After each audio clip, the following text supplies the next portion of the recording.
داخلين على العيد ونفسك تعمليها وتطلع معاكي طريه وكمان ما فيهاش زفاره، هقولك على حاجتين اتنين بس هم اللي هتظبطها. حاجتين اتنين بس هي اللي هتظبطها معاكي. اول حاجه الكبده ما بتتغسلش، تاني حاجه لازم الطاسه بتاعتك تكون سخنه قوي والزيت كمان يكون سخن.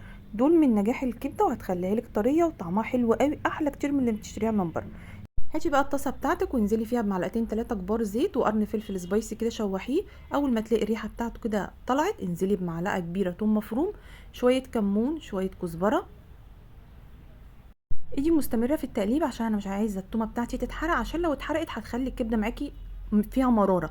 خليها لونها جولد كده. اخر حاجه انزلي بنص معلقه خل او بمعلقه خل وشمي الريحه جباره، احلى كتير من اللي بتشتريها من بره. هنزل بقى بالكبده بتاعتي، هديها كده تقلبتين 3. كتر التقليب في الكبده بيخليها تتكسر كده وتبقى مفتله. انا مش هقلبها كتير، هسيبها كده على نار هاديه، مش هتاخد معاكي من 5 ل10 دقايق.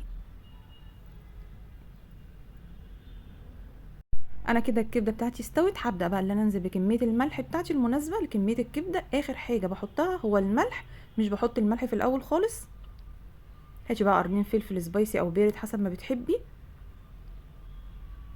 قطعيهم مكعبات صغيره وانزلي على الكبده وسيبيهم كده 3 ثواني ياخد من طعم الكبده. اوعدك ان انت هتاكلي احلى كبده اسكندراني بالطريقه دي.